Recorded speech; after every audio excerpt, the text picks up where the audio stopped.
السلام علیکم ورحمۃ اللہ وبرکاتہ۔ اللہ سبحانہ تعالیٰ نے ہمیں پیدا کیا اور ہمارے پیدا کرنے کا مقصد یہ بتایا کہ تمہیں امتحان کے لیے بنایا گیا۔ الذی خلق الموت والحیاۃ لیبلوکم ایکم احسن عملا، وہ جس نے موت اور زندگی کو بنایا تاکہ تمہیں آزما کر دیکھے، تمہارا امتحان لے کہ تم میں سے اچھے عمل کون کرتا ہے۔ صرف اچھے نہیں، بہت اچھے، احسن۔ وہو العزیز الغفور، اور وہ زبردست بھی ہے، بخشنے والا بھی ہے۔ تو یہ زندگی چونکہ ایک عارضی زندگی ہے، اللہ سبحانہ تعالیٰ نے ہمیں پیدا کیا اور ہماری روحوں کو اس وقت تک انتظار میں رکھا جب تک ہم اس دنیا میں آئے نہیں۔ وہ ایک عالم تھا جس کی ہمیں کچھ خبر نہیں، کیونکہ اس وقت ہماری صرف روح تھی۔ اس کے بعد اب اللہ تعالیٰ نے ہمیں روح اور جسم دونوں دیا، جس کو زندگی کہتے ہیں، اور ایک وقت آئے گا کہ یہ روح پھر جدا ہو جائے گی اور جسم مٹی میں چلا جائے گا اور روح اللہ تعالیٰ کے پاس چلی جائے گی، اور پھر ایک دن آئے گا کہ اللہ تعالیٰ دوبارہ روحوں اور جسموں کو اکٹھا کر دے گا۔ اس دن سب انسان اللہ رب العزت کے سامنے کھڑے ہوں گے۔ اس وقت انسان سے یہ دیکھا جائے گا کہ وہ کر کے کیا آیا ہے، وہ ساتھ لے کر کیا آیا ہے، اس نے اچھا کیا یا برا کیا۔ تو اسی امتحان کے لیے یہاں ہمیں چھوڑا گیا اس دنیا میں، تاکہ پتہ چلے کہ کون واقعی اچھا ہے اور کون اچھا نہیں ہے۔ اور جب انسان اللہ سبحانہ تعالیٰ کے سامنے حاضر ہوگا تو اس کے ساتھ نہ اس کا مال ہوگا، نہ اس کی اولاد ہوگی، نہ کوئی اور رشتہ دار، نہ کوئی دوست، کچھ بھی نہیں۔ انسان صرف اپنے اعمال کے ساتھ جو کچھ اس نے یہاں سے کمایا ہوگا وہ ساتھ لے کر اللہ تعالیٰ کے حضور حاضر ہوگا۔ اس کے بارے میں اللہ تعالیٰ نے ہمیں پہلے سے بتا دیا کہ جو اچھا کرے گا، ایمان لا کر نیک عمل کرے گا، اللہ سبحانہ تعالیٰ اس کو جنت کے باغوں میں داخل کرے گا، اور جو اللہ کو ناراض کرنے والے کام کرے گا وہ اللہ سبحانہ تعالیٰ کی طرف سے جہنم میں جو سزا بتائی گئی اس میں اس کو ڈالے گا۔ اس دنیا میں سب سے قیمتی چیز ایمان ہے۔ ہمیں اس بات پر ایمان ہے کہ ہمیں اللہ نے پیدا کیا، وہی ہمارا خالق ہے، وہی ہمارا مالک ہے، وہی ہمارا رازق ہے، اسی سے ہم آئے اور ہم اسی کی امانت ہے، اور جب وہ چاہے ہمیں واپس لے جائے، اس میں کسی بھی انسان کا کوئی اختیار نہیں، کوئی بس نہیں۔ موت برحق ہے، جب اللہ تعالیٰ چاہتا ہے انسان کو اس دنیا سے لے جاتا ہے، اور یہ سراسر اس کا فیصلہ ہے۔ ہم صبح شام جو کلمہ پڑھتے ہیں، لا الہ الا اللہ وحدہ لا شریک لہ لہ الملک ولہ الحمد یحیی ویمیت وہو حی لا یموت بیدہ الخیر وہو علی کل شیء قدیر، کہ لا الہ الا اللہ، اللہ کے سوا کوئی معبود نہیں، کوئی عبادت کے لائق نہیں، وحدہ لا شریک لہ، وہ اکیلا ہے، اس کا کوئی شریک نہیں، کوئی پارٹنر نہیں اس کا، یحیی ویمیت، وہی زندگی دیتا ہے، وہی موت دیتا ہے۔ کب کس کو پیدا ہونا ہے یہ اس کا فیصلہ ہے، انسان ڈیسائیڈ نہیں کر سکتا، اور کب کس کو دنیا سے جانا ہے یہ بھی اس کا فیصلہ ہے۔ ویمیت، موت بھی وہی دیتا ہے۔ بیدہ الخیر، ساری خیر صرف اس کے ہاتھ میں ہے۔ وہو علی کل شیء قدیر، اور وہ ہر چیز پر پوری قدرت رکھتا ہے، وہ سب کچھ کر سکتا ہے، اس کے لیے کوئی بھی چیز مشکل نہیں۔ اب زندگی اور موت کا وقت چونکہ اللہ نے لکھا ہے، انسان کے اختیار میں نہیں، اس لیے انسان کو اللہ تعالیٰ کے فیصلے پر راضی ہونے کے سوا کچھ بھی نہیں، کہ ہمارے پاس جو کچھ بھی ہے وہ اسی کا دیا ہوا ہے۔ غالب نے کہا تھا کہ جان دی ہوئی اسی کی تھی، حق تو یہ کہ حق ادا نہ ہوا، کہ یہ جان اللہ نے دی ہے اور اسی نے لی ہے، جان دی ہوئی اسی کی تھی، یعنی ہم نے اگر اپنی جان دے دی، اللہ کے حوالے کر دی، تو پھر یہ اسی کی تو تھی، ہم تو اس کے مالک نہیں۔ ٹھیک ہے یہ ہمارے جسم میں ہے ہماری جان، لیکن ہم مالک نہیں، مالک وہ ہے جس نے اس روح کو پیدا کیا، جو جس چیز کو بناتا ہے وہی اس کا مالک ہوتا ہے۔ تو اس نے پیدا کیا، اسی کی طرف سے آئے اور اسی کی طرف واپس جانا ہے۔ اسی لیے ہم کہتے ہیں جب کوئی فوت ہو جاتا ہے کہ انا للہ و انا الیہ راجعون، کہ بے شک ہم اللہ ہی کے ہیں اور اسی کی طرف واپس جانے والے ہیں۔ اور یہ چیز انسان کو صبر دیتی ہے، اور جب کسی کی وفات پر، کسی صدمے پر، کسی دکھ اور تکلیف پر، کسی نقصان پر انسان یہ کلمہ پڑھ لیتا ہے تو اللہ سبحانہ تعالیٰ اس کا اجر محفوظ کر لیتا ہے، اور پھر جب اس کو اپنا غم یاد آتا ہے وہ دوبارہ یہ کلمہ پڑھتا ہے تو اس کو اتنا ہی ثواب مل جاتا ہے جتنا پہلی دفعہ اس نے صبر کرنے پر حاصل کیا۔ اور جہاں تک صبر کا اجر ہے فرمایا کہ انما یوفی الصابرون اجرہم بغیر حساب. دنیا میں جتنی بھی نعمتیں ہیں وہ سب ایک امتحان. جو کچھ بھی ہمیں ملا ہے وہ سب ہمارے لیے ایک امتحان کا پرچہ ہے، چاہے ہماری اولاد ہے، چاہے ہماری اپنی قابلیت ہے یا علم ہے یا مال و دولت ہے، جو کچھ بھی ہے سب امتحان ہے. دیکھا یہ جا رہا ہے کہ ہم ان سب چیزوں کو استعمال کیسے کرتے ہیں اور ان کے ساتھ اپنا ریلیشن شپ کیسے رکھتے ہیں. اللہ سبحانہ وتعالیٰ نے قرآن مجید میں یہ بھی فرمایا سورۃ البقرہ کی آیت نمبر 155 سے 7 تک، وَلَنَبْلُوَنَّكُمْ بِشَيْءٍ مِّنَ الْخَوْفِ وَالْجُوعِ وَنَقْصٍ مِّنَ الْأَمْوَالِ وَالْأَنفُسِ وَالثَّمَرَاتِ وَبَشِّرِ الصَّابِرِينَ الَّذِينَ إِذَا أَصَابَتْهُمْ مُصِيبَةٌ قَالُوا إِنَّا لِلَّهِ وَإِنَّا إِلَيْهِ رَاجِعُونَ أُولَئِكَ عَلَيْهِمْ صَلَوَاتٌ مِّن رَّبِّهِمْ وَرَحْمَةٌ وَأُولَئِكَ هُمُ الْمُهْتَدُونَ. اور یقیناً ہم تمہیں خوف اور بھوک اور مالوں اور جانوں اور پھلوں کی کمی میں سے کسی نہ کسی چیز کے ساتھ ضرور آزمائیں گے، اور صبر کرنے والوں کو خوشخبری دے دو. یہ وہ لوگ ہیں کہ جب انہیں کوئی مصیبت پہنچتی ہے تو کہتے ہیں بے شک ہم اللہ کے لیے ہیں اور بے شک ہم اسی کی طرف واپس جانے والے ہیں.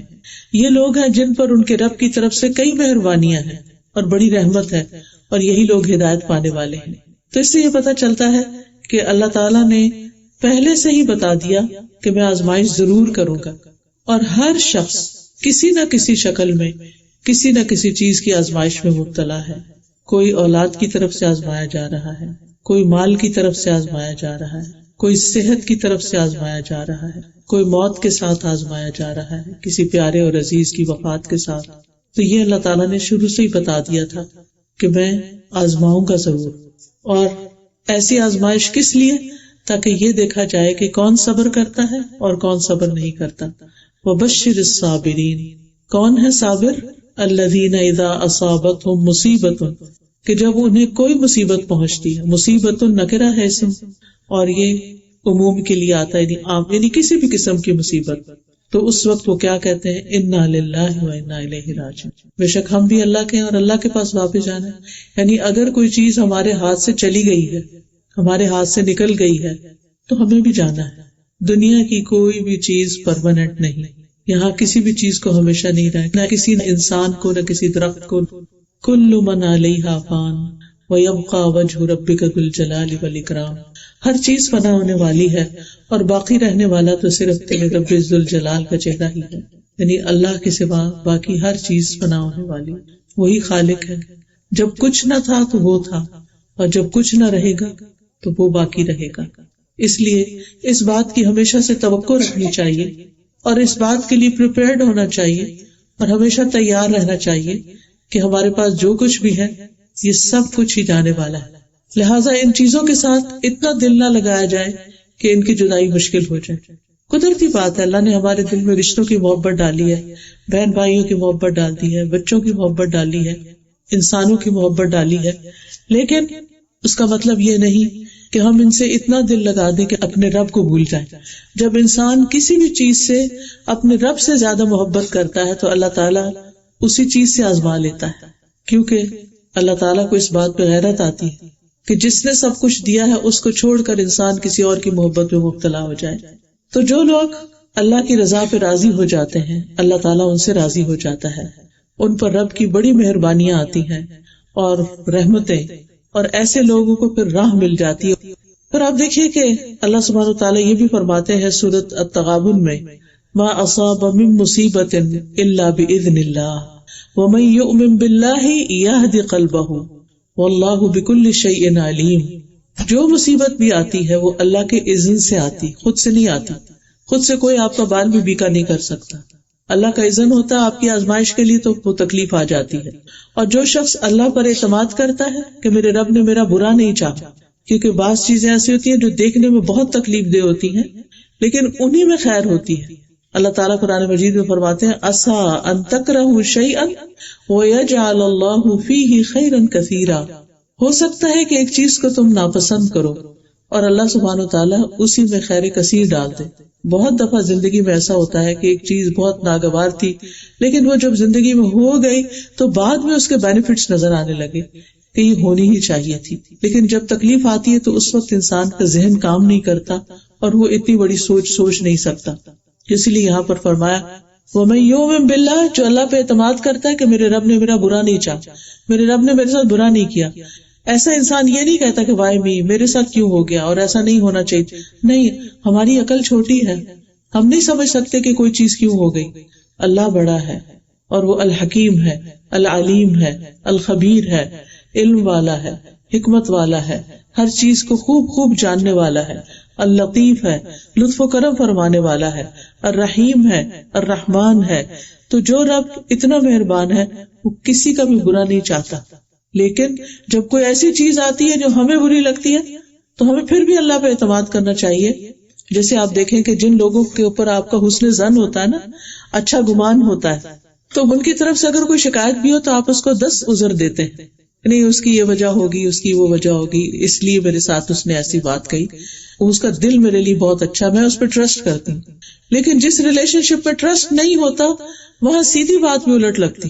جب ہمارا اللہ پہ ٹرسٹ ہوگا، اللہ پہ توکل ہوگا، اللہ پہ بھروسہ ہوگا، تو اللہ کے کسی فیصلے پر ہم ناراض نہیں ہوں گے. ہم کہیں گے میرے حق میں یہی بہتر تھا.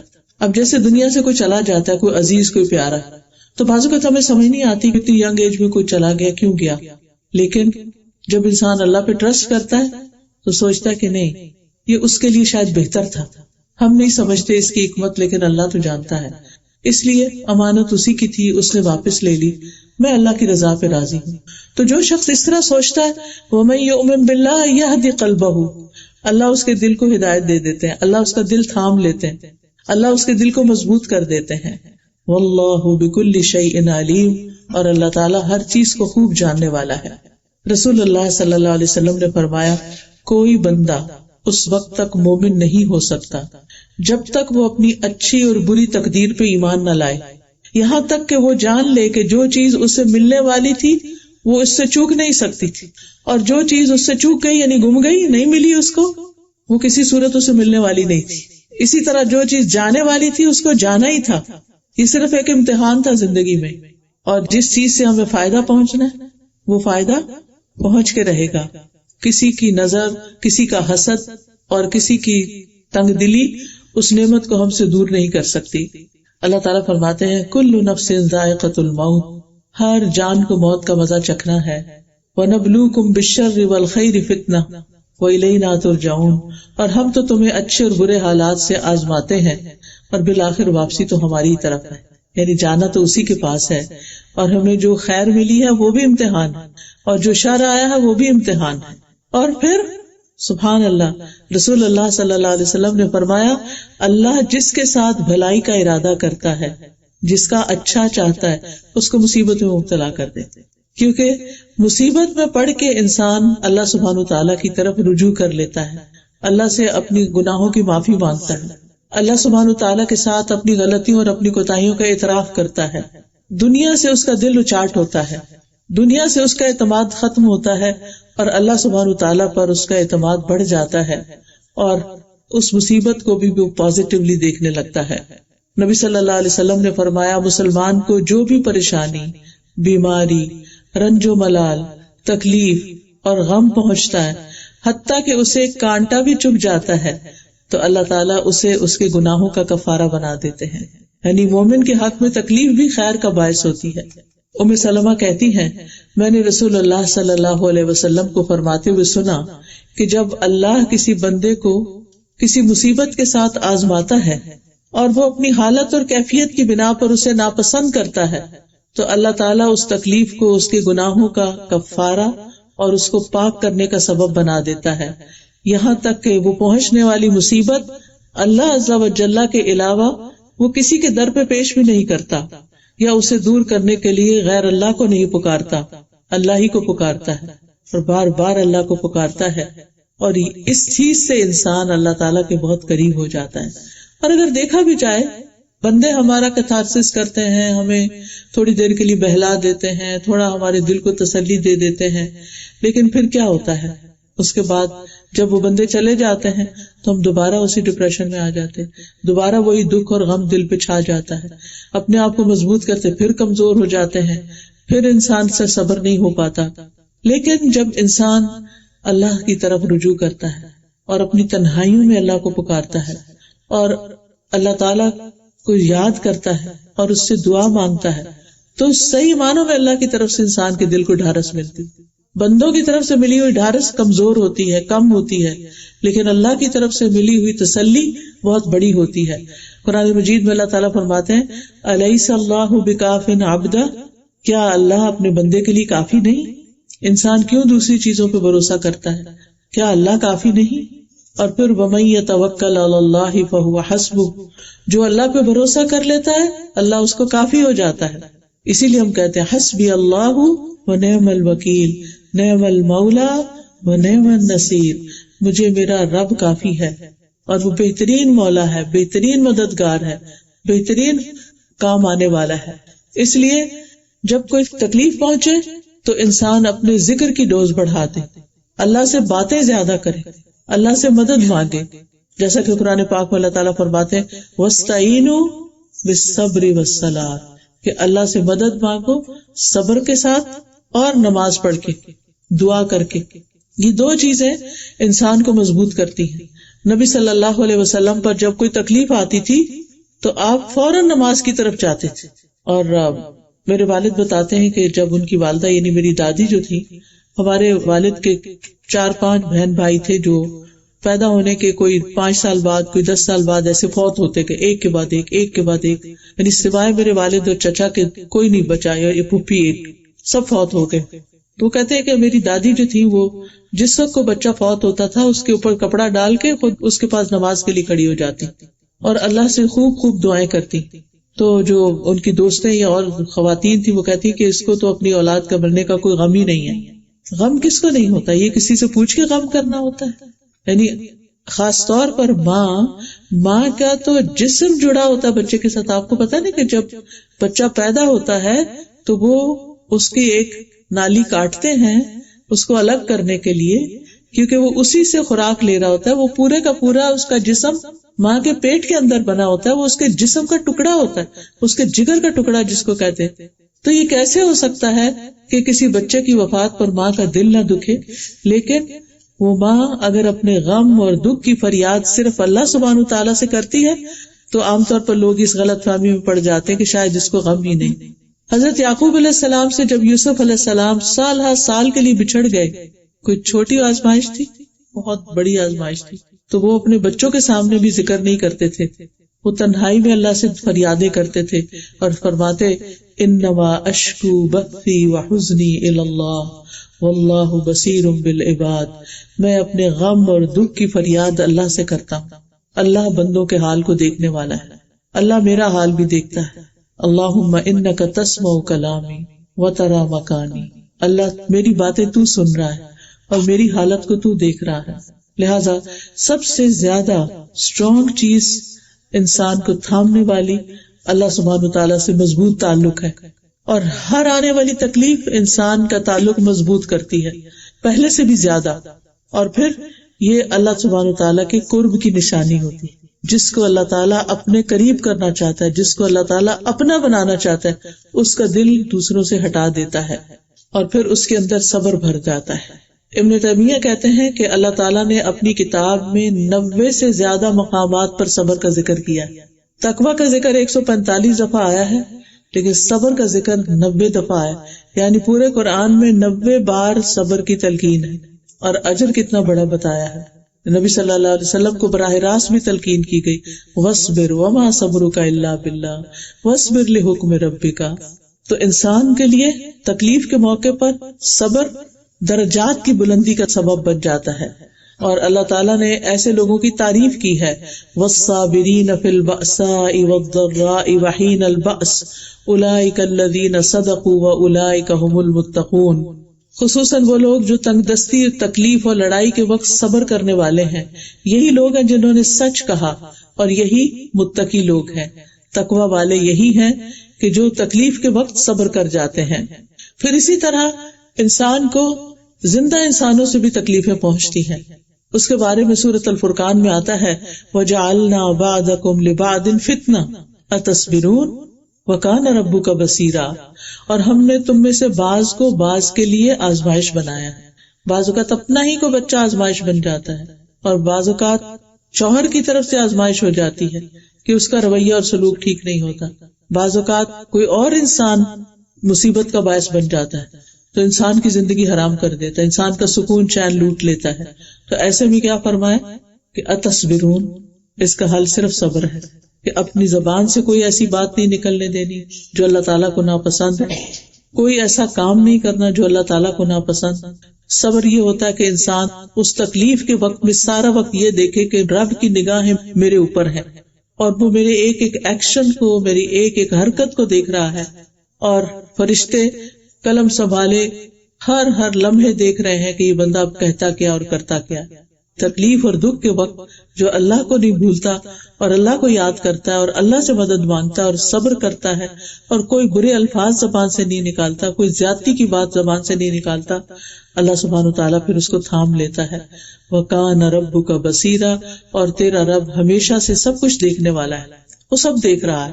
بعض اوقات ہم انسانوں کے سامنے اپنی سچائی کو پروو نہیں کر سکتے، لیکن اللہ دیکھتا ہے. یہ چیز انسان کے دل کو تسلی دے دیتی ہے، سکون دے دیتی ہے کہ میرا رب تو جانتا ہے، میرا رب تو دیکھتا ہے. اور صبر جو ہے افضل ترین ایمان کی حالت ہے. نبی صلی اللہ علیہ وسلم نے فرمایا الایمان الصبر والسماحہ، کہ افضل ایمان صبر اور نرمی کرنا ہے. پھر اسی طرح خسارے سے بچنے کے لیے بھی صبر کرنا ضروری ہے. سورۃ العصر میں اللہ تعالیٰ فرماتے ہیں والعصر ان الانسان لفی خسر الا الذین آمنوا وعملوا الصالحات وتواصوا بالحق وتواصوا بالصبر. اور یہ بڑی ہمت کا کام ہوتا ہے، آسان نہیں ہے. صرف اللہ کی توفیق سے ہی انسان صبر کر سکتا ہے، لیکن صبر سے بڑی کوئی نعمت کسی کو نہیں ملی. حدیث میں آتا ہے وَلَن تُعْتَوْا عَطَاءً خَيْرًا وَأَوْسَعَ مِنَ الصَّبْرِ، کہ کسی شخص کو صبر سے بہتر اور کشادہ تر نعمت کوئی نہیں ملی. یعنی جس کو صبر مل گیا گویا اس کو بہت بڑی نعمت مل گئی، کیونکہ صبر کے ساتھ ہی اجر ہے اور صبر کے ساتھ بلند درجے ہیں. تو یقین اور صبر، یقین کس بات کا کہ اللہ میری مدد ضرور کرے گا اور اس صبر پر مجھے اجر ضرور عطا کرے گا. صبر جو ہے عربی زبان میں روک لینے کو کہا جاتا ہے، رکنا، روکنا، یعنی اپنے آپ کو کس چیز سے روکنا؟ واویلا کرنے سے، شکوے شکایتیں کرنے سے، زیادتی کی باتیں کرنے سے، اور اپنی ٹون میں، اپنے الفاظ میں نرمی لا کر اور اچھے الفاظ اور اچھے جملے بول کر یہ بار بار انسان کہے اے رب میں آپ سے راضی ہوں، آپ بھی مجھ سے راضی ہو جائیں، اے رب میں اس چیز پر صبر کروں گی. یعنی جو بھی کوئی صدمہ اور تکلیف انسان کو ہو تو ساتھ ساتھ انسان اپنے رب سے باتیں کرتا چلا جائے. دل کی کیفیت اللہ کو ویسے بھی پتا ہے، لیکن ہم اپنے دل کا حال بتائیں کہ یا رب میرا دل بوجھل ہو رہا ہے، یا رب میرا دل اداس ہو رہا ہے، یا رب میرا دل یہ چاہ رہا ہے، آپ میری مدد فرمائیں. اور آپ دیکھیں گے کہ اللہ کی مدد آئے گی. ان اللہ مع الصابرین، بے شک اللہ تعالیٰ صبر کرنے والوں کے ساتھ ہے. تو نفس کو بے صبری سے اور ناراض ہونے سے روک لینا، زبان کو شکایت سے روک لینا اور اعضاء کو بے چینی سے روک لینا، یہ صبر ہوتا ہے. اور پھر کس چیز پہ روک لینا؟ اس حد پہ روک لینا اللہ سبحانہ وتعالیٰ جس کا تقاضا ہم سے کرتا ہے کہ اس سے آگے نہیں. مثلاً کسی کی جدائی پر آنکھیں آنسو بہا سکتی ہیں، کوئی مسئلہ نہیں، رو سکتے، جتنا رونا چاہے رو لیں، لیکن زبان سے کوئی بات غلط نہیں نکالنا جو اللہ تعالیٰ کو ناپسند. یہ صبر ہے. پھر اسی طرح یہ بھی کہا جاتا ہے کہ نفس کی عادات میں سے سب سے اچھی عادت جس کے ذریعے سے انسان ایسا کام کرنے سے رک جائے جو اچھا اور خوبصورت نہیں ہوتا، یہ نفس کی قوتوں میں سے ایک قوت ہے جس کے ذریعے وہ اپنی حالت کی اصلاح کرتا ہے اور اپنے معاملے کو قائم کر لیتا ہے، یعنی جو کرنا چاہتا ہے کر لیتا ہے. پھر اسی طرح جو صبر کر لیتا ہے اللہ تعالیٰ اس کو ایک نور عطا کرتے ہیں، کیونکہ الصبر ضیاء، صبر روشنی ہے. کیونکہ جب انسان پینک ہو جاتا ہے، جب انسان بے چین ہو جاتا ہے، جب انسان پریشان ہو جاتا ہے تو اس کو سمجھ نہیں آتا کہ اب اس کو کرنا کیا چاہیے، لہٰذا اس پریشانی اور بے چینی میں وہ غلط راستے اختیار کر لیتا ہے. لیکن جب انسان صبر کرتا ہے، ٹھہر جاتا ہے، تحمل کا معاملہ کرتا ہے، تو اللہ تعالیٰ اس کے دل میں الہام کرتے ہیں پھر کہ اب تمہیں کیا راستہ اختیار کرنا ہے، اب اس کے بعد کیا ہوگا، اب کون کون سے کام کرنے ہیں. اسی لیے ہم دیکھتے ہیں کہ نبی صلی اللہ علیہ وسلم کو تو سب سے زیادہ یہ نور نصیب ہوا تھا کہ جنگ بدر ہے، نبی صلی اللہ علیہ وسلم کامیاب ہو کر واپس لوٹ رہے ہیں، راستے میں خبر ملتی کہ آپ کی بیٹی کی وفات ہو گئی. پھر اسی طرح حضرت رقیہ کی پہلے ہوئی، پھر حضرت ام کلثوم کی ہوئی، پھر آپ کے بیٹوں کی وفات بھی اس سے پہلے ہو چکی تھی. تو صرف حضرت فاطمہ کی آپ کے بعد 6 مہینے کے بعد وفات ہوئی. آپ کے سارے بچے، آپ نے والد تو دیکھے ہی نہیں تھے، والدہ بھی آپ کی 6 سال کی عمر میں فوت ہو گئی، پھر دادا فوت ہو گئے، پھر چچا فوت ہو گئے، پھر حضرت خدیجہ فوت ہو گئی. یو نیم اٹ، کون سا رشتہ تھا جو آپ کی زندگی میں آپ سے جدا نہیں ہوا. اسی لیے نبی صلی اللہ علیہ وسلم نے فرمایا کہ جب تم پر کوئی دکھ تکلیف آئے تو میرے دکھوں کو یاد کر لو تو تمہارے دکھ ہلکے ہو جائیں. یعنی کسی شخص کے والدین اور بچے اور بیوی سب فوت ہو جائیں تو اس کے لیے زندگی کتنی مشکل ہوگی. لیکن ان ساری مشکلات کے باوجود نبی صلی اللہ علیہ وسلم سے زیادہ مسکرانے والا کوئی نہیں تھا. مومن کا غم اس کے دل میں ہوتا ہے لیکن اس کے چہرے پر مسکراہٹ ہوتی، وہ اللہ کی رضا پر راضی ہوتا ہے، وہ اپنے کام روٹین میں کرتا چلا جاتا ہے. یہ نہیں کہ انسان نمازیں چھوڑ دے یا صدقہ خیرات چھوڑ دے، وہ سارے کام اللہ کی اطاعت پر پابند رہ کے کرتا چلا جاتا ہے. تو صبر کرنے والوں کے لیے اوپر جو میں نے آیت پڑھی اس میں 3 فائدے بتائے گئے. اولئک علیہم صلوات، جو صبر کرے گا اس پر اللہ تعالیٰ کی بہت سی رحمتیں ہوں گی، من ربہم ورحمت، اور رحمت بھی آئے گی اور ہدایت بھی ملے گی. یہ کتنی بڑی بڑی نعمتیں ہیں جو صبر کرنے والوں کو ملتی ہیں. بعض سلف صالحین کو جب پہنچنے والی مصیبت پہ تسلی دی گئی تو انہوں نے کہا میں کیوں نہ صبر کروں، جبکہ اللہ تعالیٰ نے مجھے صبر پر 3 باتوں کا وعدہ کیا ہے اور ان میں سے ہر بات دنیا میں جو کچھ ہے اس سے بہتر ہے. کسی کو اللہ کی رحمت مل جائے، اس سے بڑی کیا چیز چاہیے؟ اللہ تعالیٰ کی طرف سے بہت سی نوازشیں مل جائیں، اور کیا چاہیے؟ تو صلوات، رحمت اور ہدایت ملتی ہے صبر کرنے والوں کو. اور پھر ایک اور آیت میں مغفرت اور اجر عظیم ملتا ہے، سورۃ الاحزاب کی آیت 35 میں کہ ان المسلمین والمسلمات والمؤمنین والمؤمنات، آگے کرتے کرتے والصابرین والصابرات، اور پھر اعد اللہ لہم مغفرۃ واجرا عظیما. ایسے لوگوں کے لیے اللہ نے بخشش اور اجر عظیم رکھا ہے، بہت بڑا اجر رکھا ہے. ایسے لوگوں کا اجر اللہ کے ذمہ ہے. اور پھر وعدہ بھی ہے وَاصْبِرْ فَإِنَّ اللَّهَ لَا يُضِيعُ أَجْرَ الْمُحْسِنِينَ، صبر کیجئے، بے شک اللہ محسنوں کا اجر ضائع نہیں کرتا. بعض اوقات کوئی آپ پر زیادتی کر جاتا ہے، آپ کا حق لے کے چلا جاتا ہے، لیکن جب آپ صبر کرتے ہیں تو اس سے زیادہ سب کچھ کما لیتے ہیں جو آپ کے ہاتھ سے جا چکا ہوتا ہے. اور جتنی بڑی آزمائش ہوتی ہے اتنا بڑا اجر ہوتا ہے، جتنی پیاری چیز آپ نے کھوئی ہوتی ہے اتنا ہی بڑا اجر ہوتا ہے. نبی صلی اللہ علیہ وسلم نے فرمایا زیادہ ثواب بڑی آزمائش کے ساتھ ہے. اس کا مطلب نہیں کہ ہم بڑی آزمائش مانگیں، آزمائش مانگنی نہیں چاہیے، لیکن اگر آ جائے تو صبر کر کے بلند ترین درجات کمانے چاہیے.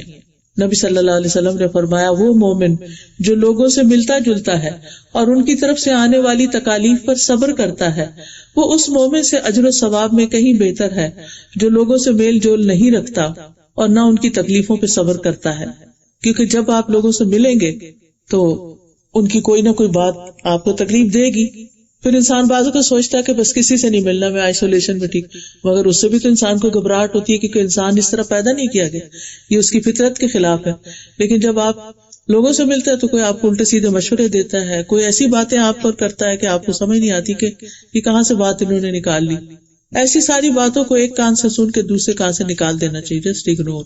بس ٹھیک ہے، ہر ایک کا کہا کیا اس کے ساتھ ہے، میں معاملہ اللہ کے سپرد کرتی، اور پھر انسان اپنے کام میں لگ جائے.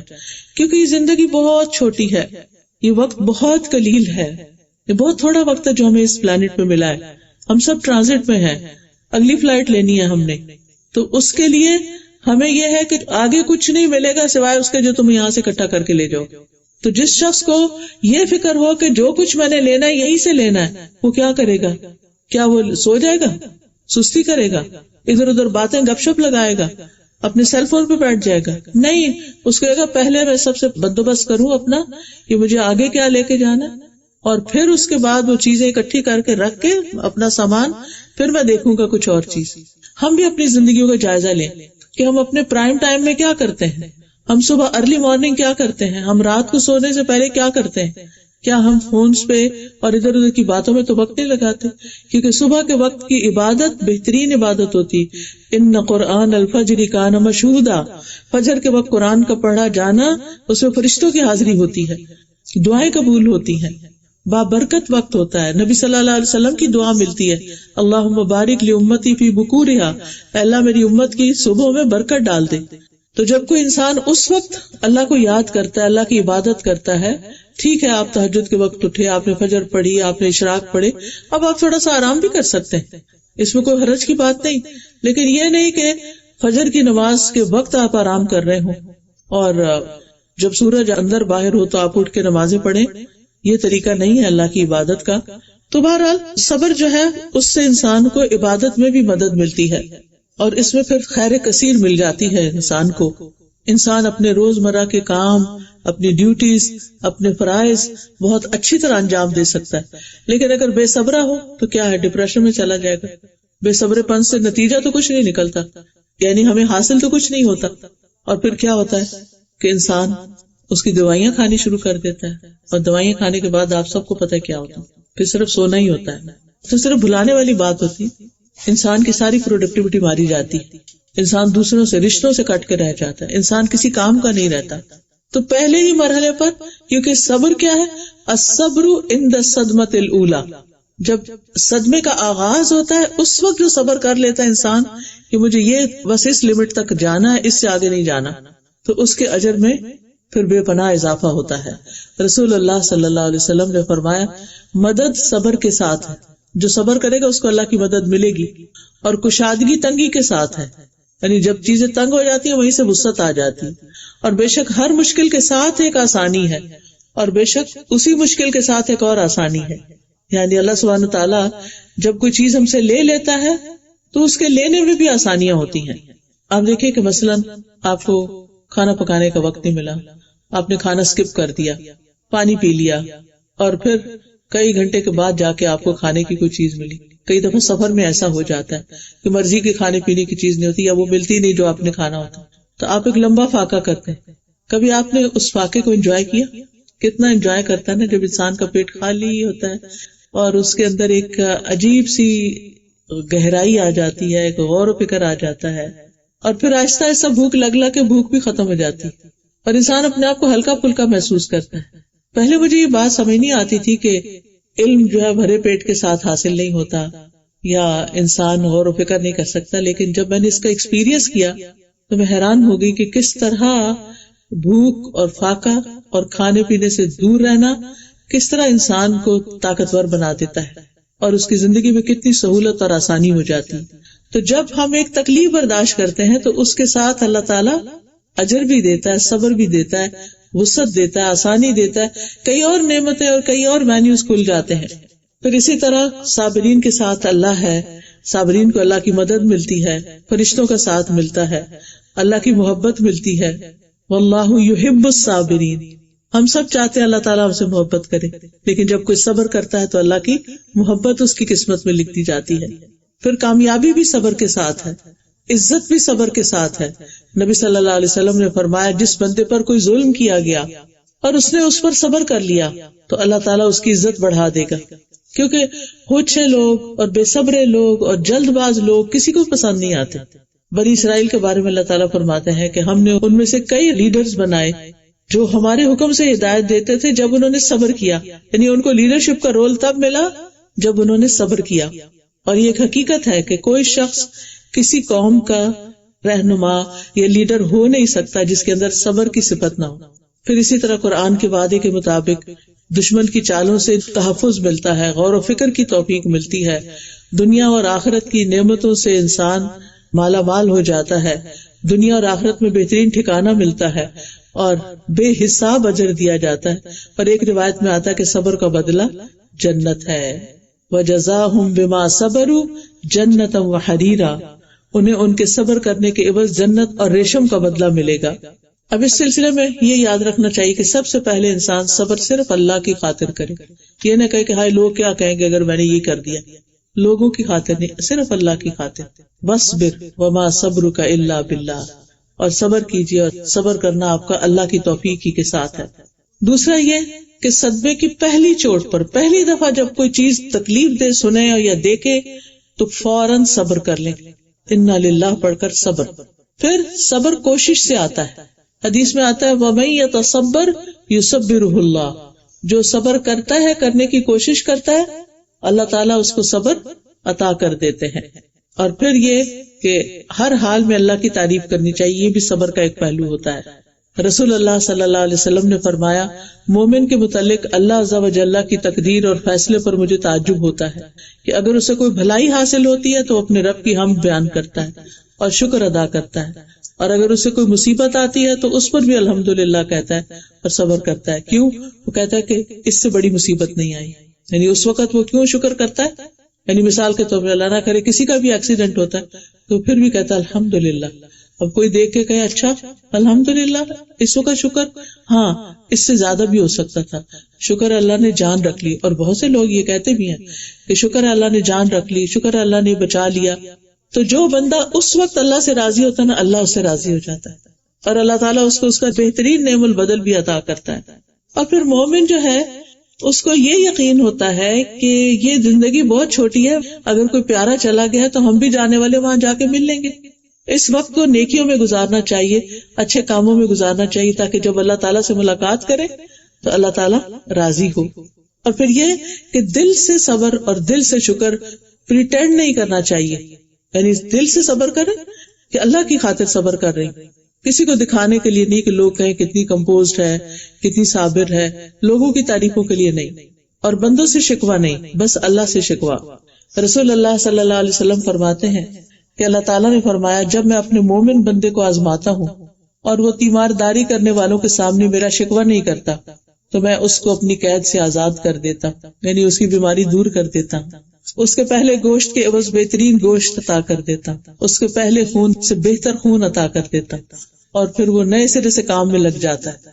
یعنی کتنا بڑا اجر ہے کہ دنیا میں انسان کو، یعنی صرف وہ چند لمحے ہوتے ہیں کہ انسان اپنا منہ بند کر لے اور اللہ سے ناراض نہ ہو، زبان سے صرف رب کی رضا کے کلمات ہی ہوں.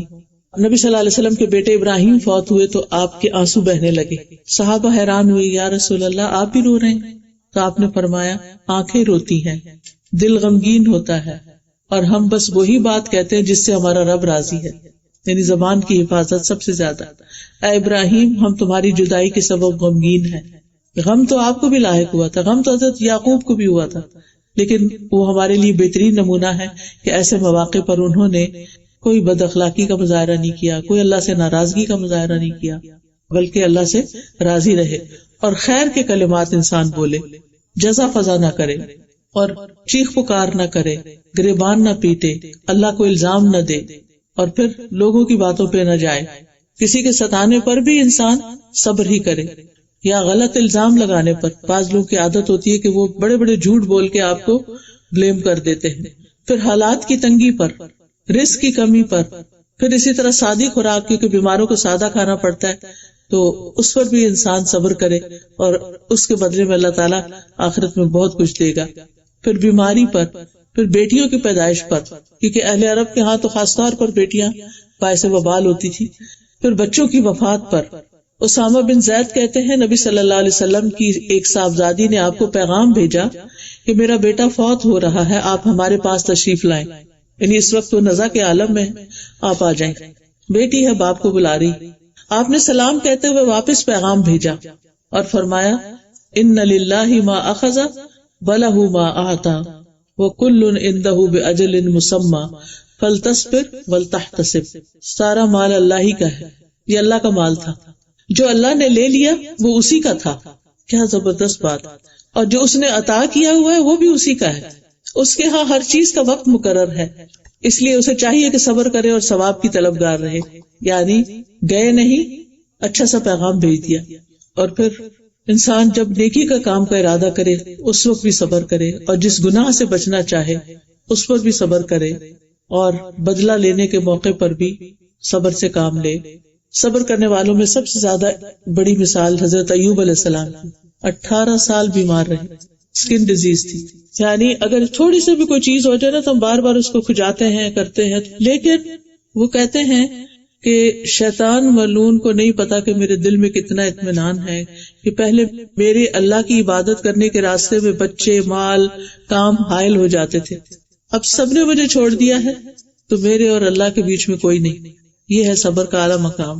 پھر اسماعیل علیہ السلام کہ جب اللہ تعالیٰ نے ابراہیم علیہ السلام کو خواب میں دکھایا کہ بیٹے کو ذبح کر دو، سبحان اللہ کس طرح وہ جا کے تیار ہو گئے ذبح ہونے کے لیے، اور وہ بھی باپ کے ہاتھ میں. کوئی شکوہ نہیں کیا کہ آپ ہمارے ساتھ نہیں رہتے، آپ تو پتہ نہیں کہاں رہتے اور آ جاتے ہیں اور ایسے ایسے کام ہمیں کہتے ہیں جو ہم کر نہیں سکتے. یہ ہوتا ہے صبر.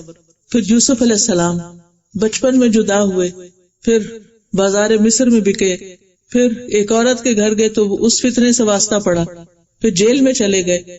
ہر جگہ لوگ ان کو کہتے تھے انا نراک من المحسنین، ہم آپ کو بڑا ہی نیک پاتے ہیں، بڑا محسن پاتے ہیں. یعنی اتنی مشکلات میں بھی انہوں نے نیکی کا دامن نہیں چھوڑا، کسی کے خلاف کوئی پروپیگنڈا نہیں کیا. اجر کمانے والے تو ایسے ہی ہوتے ہیں. اور پھر حضرت آسیہ علیہ السلام فرعون کی بیوی، جن کے اوپر اتنے تشدد ہوتے تھے لیکن انہوں نے اپنا ایمان نہیں چھوڑا اور کہا رب ابن لی عندک بیتا فی الجنہ، اے میرے رب میرے لیے اپنے پاس جنت میں گھر بنا دے. تو اللہ تعالیٰ نے ان کو پھر اٹھا لیا. پھر نبی صلی اللہ علیہ وسلم کی مثال کہ طائف کے موقع پر کیا ہوا، اور اس کے علاوہ حضرت عائشہ کی مثال کہ جن پہ بہت بڑا الزام لگا تھا. تو ہونا یہ چاہیے کہ ہم اللہ تعالیٰ سے خیر کی امید رکھتے ہوئے اللہ سے تعلق مضبوط کریں اور دعا کرتے رہیں. تو آئیے ہم سب مل کے دعا کر لیتے ہیں. سبحان اللہ والحمد للہ ولا الہ الا اللہ واللہ اکبر ولا حول ولا قوة الا باللہ العلی العظیم. سبحان اللہ والحمد للہ ولا الہ الا اللہ واللہ اکبر ولا حول ولا قوة الا باللہ العلی العظیم. اللہم صلی علی محمد وعلی آل محمد کما صلیت علی ابراہیم وعلی آل ابراہیم انک حمید مجید. اللہم بارک علی محمد وعلی آل محمد کما بارکت علی ابراہیم وعلی آل ابراہیم انک حمید مجید. ربنا آتنا فی الدنیا حسنۃ وفی الآخرۃ حسنۃ وقنا عذاب النار. ربنا افرغ علینا صبرا وتوفنا مسلمین. ربنا افرغ علینا صبرا وثبت اقدامنا فانصرنا علی القوم الکافرین. انا للہ وانا الیہ راجعون.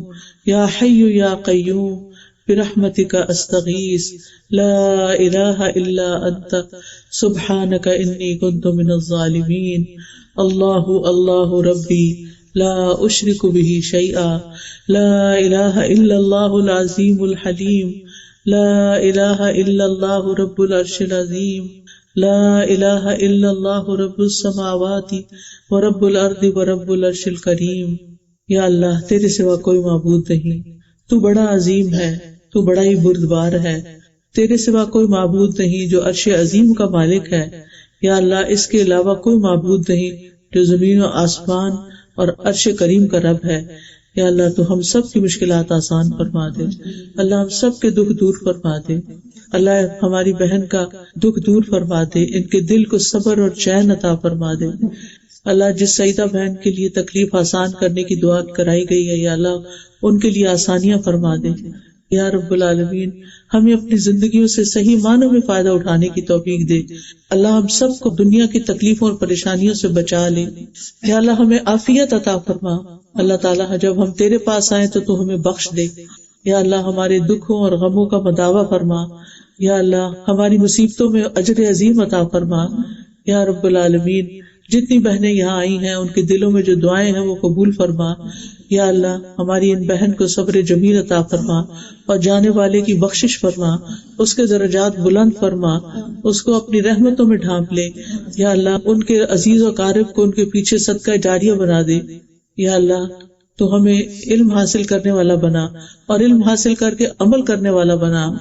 یا اللہ تو ہمیں دنیا اور آخرت میں بہترین بھلائیاں عطا فرما. یا اللہ تمام بیماروں کو صحت عطا فرما. یا رب العالمین ہم سب کو خیر کے کاموں کی توفیق دے اور شر سے بچا لے. ربنا تقبل منا انک انت السمیع العلیم وتب علینا انک انت التواب الرحیم. وصلی اللہ تعالی علی خیر خلقہ محمد وعلی آلہ واصحابہ واہل بیتہ اجمعین برحمتک یا ارحم الراحمین. اب آپ میں سے کوئی کچھ کہنا چاہے تو موسٹ ویلکم. کی بے چینی تو کیسے خاطر کی جاتی ہے؟ انسان جگہ بدل لے، پانی پی لے، اپنے آپ کو پریس کر لے، دم کر لے اپنے اوپر. ایک دعا جو میں بتانا چاہوں گی، سب لوگ اگر اس کو یاد کر لیں، جس کو میں نے اپنے لیے بڑا ہی مفید پایا، وہ ہے اعوذ باللہ السمیع العلیم من الشیطان الرجیم من ہمزہ ونفخہ ونفثہ. یہ ایاک نستعین کتاب ہے نا، اس کے اندر یہ دعا موجود ہے. اور یہ جو بک سٹال ہم لائے ہیں اس میں یہ ایاک نستعین کتاب موجود ہے، اس میں رومن میں بھی لکھی ہوئی ہے. ٹھیک ہے، یہ پڑھ کے آپ نے 3 دفعہ پڑھ کے اپنے دل پہ چھٹکارنا ہے. جس وقت دل میں گھبراہٹ ہو، جسم میں بے چینی ہو، آپ کو کچھ سمجھ نہ آ رہی ہو، تو اللہ تعالیٰ دل تھام لیتا ہے.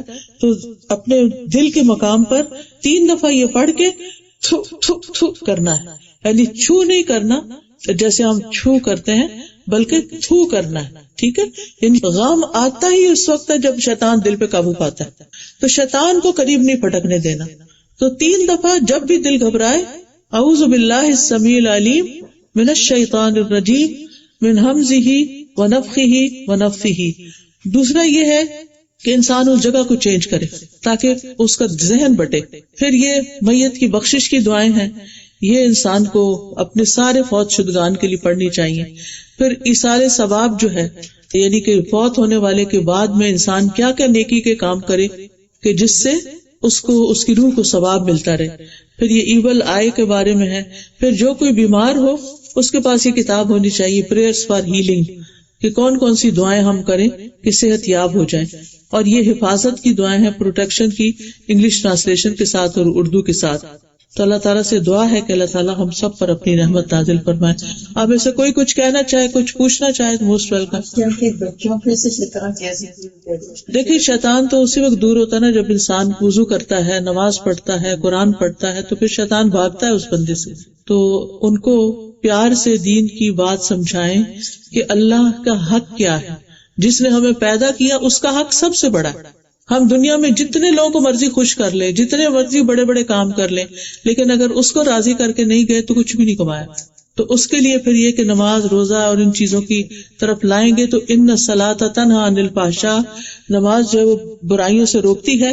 تو اس میں پھر کوتاہی نہ ہو. یہ نہ ہو کہ ہم بچوں کو تو کہتے رہے اور صبح فجر کے وقت خود سوتے رہے. جی پوچھنا تھا مجھے آپ سے کہ جیسے میں تھوڑا بیمار ہوں بہت، تو مجھ سے یہ ہو رہا ہے کہ میں جیسے فجر کے ٹائم میں اٹھ تو جاتی ہوں، اٹھ ہی رہتی ہوں، مگر مجھ سے اٹھا ہی نہیں جاتا ہے. مطلب میں بالکل ہی جیسے کولیپس ہو جاتی باڈی. تو اگر بستر پہ پڑھ لیں نماز تو نہیں. اگر بالکل بھی اٹھا نہیں جاتا، یعنی کوئی آپ کے پاس ہے ہی نہیں جو اٹھائے آپ کو، پکڑ کے اٹھائے، ہاتھ پکڑ کے، تو اس صورت میں پھر ٹھیک ہے، جہاں بھی جس حال میں انسان پڑھ سکتا ہے. یہ نماز تو نہیں چھوڑ سکتے. اور وضو کا وعدہ ہے کہ وضو اگر آپ مینٹین نہ کر سکے، جیسے میرے 7-8 مہینے کیمو تھراپی ہوئی ہے، میں وضو ہی نہیں مینٹین کر پا رہا. ابھی کیا وضو، پھر وضو نہیں مینٹین کر پا رہی، تو اس کا کیا کروں؟ ہر نماز کے لیے تازہ وضو کرنا ہوتا ہے بس. ہاں جی، ہر نماز کے لیے، یعنی کہ ایک وضو سے ایک نماز ہو جائے گی. جی، اگر پانی سے تکلیف بڑھ جائے، آپ کی بیماری بڑھے، ہلاکت کا ڈر ہو، پھر جی آپ question between the time the person and time they're buried, say, and the time could be anywhere, even the body, or if someone is buried, sometime later, like 2 weeks later, like where does civil تو جب فرشتے جان نکالتے ہیں نا تو ساتھ ہی کفن لے کر آتے ہیں اور وہ لے کے اوپر چلے جاتے ہیں. تو مومن کی روحیں اوپر چلی جاتی ہیں، علیین میں چلی جاتی ہیں. ٹھیک ہے، and they just wait until they're buried, because we know that the soul. ہاں بالکل، دے ویٹ کیونکہ وہ ہے انتظار کی جگہ. جیسے عمل ہوں گے اس طرح کے لوگوں کی کمپنی میں ہوں گے. اگر نیک والدین ہوں یا نیک آباء و اجداد ہوں تو ان سے بھی جا کے انسان ملتا ہے. And then once the body is being buried, I guess they come back down and they watch the buried. نہیں، وہ باڈی کا کنیکشن روح کے ساتھ کر دیتے ہیں اور پھر انسان کو ہوش آ جاتی ہے اور وہ منکر نکیر کے سوالوں کے جواب دیتا ہے. اور اصل میں ہمیں یہ لگتا ہے نا کہ فاصلے بہت زیادہ ہیں، یعنی روح کہاں ہے، باڈی کہاں ہے، ان کا کنیکشن کیسے ہے. لیکن اب آپ دیکھیں کہ بہت سی چیزیں جیسے وائرلیس ہے تو ایک چیز کہاں ہے، ایک انسان کہاں بیٹھا ہے اور دوسرا کہاں بیٹھا ہے اور آپس میں سیل فون پہ بات کر رہے ہیں، بیچ میں تو کوئی کنیکشن نہیں، ویزیبل سین کنیکشن تو کوئی نہیں. تو اگر انسان ایسی چیزیں بنا سکتا ہے تو اللہ تعالیٰ اس سے بہتر بنا سکتا ہے. جب ہم دنیا میں نہیں آئے تھے تو جسم نہیں تھا، روح ڈومیننٹ تھی. دنیا میں جسم ڈومیننٹ ہے، ہم ہر چیز جسم سے کرتے ہیں. مرنے کے بعد پھر روح ڈومیننٹ ہو جائے گی اور پھر دوبارہ جب اٹھیں گے یعنی کہ حساب کتاب کے لیے تو جسم اور روح دونوں کے ساتھ پھر ہوگا. جی اللہ تعالیٰ سے کمنٹ تو کیا برزخ میں گیا تھا اور جو ہے وہاں پر اچھی اور بری سب کی سب روحیں قیامت تک کے لیے جس نے آنا ہے وہ سب کی سب تھی. اور برزخ نہیں تھا، وہ برزخ تو مرنے کے بعد ہوتا ہے. برزخ کا مطلب ہے انتظار کی جگہ اور پردہ، دنیا اور آخرت کے بیچ میں پردہ آ جاتا ہے. نہیں، برزخ میں سبھی برزخ میں ہوتے ہیں، لیکن برزخ کی دو طرح کی قسمیں ہیں. اچھے لوگوں کے علیین ہے اور جو برے ہیں ان کے سجین ہیں. دعا کر سکتے ہیں اس کے بعد، لیکن نماز اور قرآن ایسی چیز ہے جو کسی اور کے لیے نہیں کر سکتے. جیسے میں اگر کہوں میں مصروف ہوں میری نماز تم پڑھ لو ذرا، نہیں پڑھ سکتے. جی عمرہ کر سکتے ہیں، حج کر سکتے ہیں، عمرہ کر سکتے ہیں، صدقہ خیرات کر سکتے ہیں. یہ جو پمفلٹ ہے نا یہ بہت فائدے کا ہے، ایصال ثواب کا. اس میں انگلش میں ہے، اردو میں بھی شاید ہو. تو ایصال ثواب کی جتنی بھی چیزیں ہیں وہ ساری اس میں ڈیٹیلز مینشن کی ہوئی ہیں کہ کیا کیا کر سکتے ہیں اور کیا نہیں کر سکتے. تو یہ آپ کے پاس ہونا چاہیے، اوروں سے بھی شیئر کر سکتے ہیں آپ. ایک اور سوال ہے جو بڑا کنفیوژن کا ہے. یہ لوگ یہ پوچھتے ہیں جیسے کہ فرض کریں میرا انتقال ہو گیا اور میں بچوں سے کیا کہوں کہ قبرستان میں جا کے کتنی دیر رکے. ان لوگ کہتے ہیں ادھر کھڑے ہو کے دعا پڑھ لو، سر کی طرف کھڑے ہو جاؤ قبرستان میں. میں نے اکثر دیکھا یہاں پہ قبرستان میں کہ کچھ لوگوں نے کہا ادھر پڑھیں دعا چار، کچھ لوگ ادھر کھڑے فاتحہ دعا پڑھ رہے ہیں کہ ادھر سورہ بقرہ پڑھ لیں ادھر. یہ تو یہ کیا سورت پڑھنے کا تو وہ وقت نہیں ہوتا. کہتے ہیں نا کہ گھروں کو قبرستان نہیں بناؤ، یعنی اس میں قرآن پڑھتے رہتے. اس کا مطلب کیا ہے؟ گھروں کو قبرستان نہیں بناؤ یعنی اس میں قرآن پڑھتے رہو. یعنی قبرستان میں قرآن نہیں پڑھا جاتا، قبرستان میں صرف جب وہ دفن کر کے تھوڑی دیر دعا کر کے کہ اس کا حساب کتاب اب ہو رہا ہے تو اس کی ثابت قدمی کی دعا کر کے پھر وہاں سے چلے جائیں بس. ٹھیک ہے، اجازت. سبحانک اللہم و بحمدک، اشہد ان لا الہ الا انت، استغفرک و اتوب الیک. السلام علیکم و رحمۃ اللہ وبرکاتہ.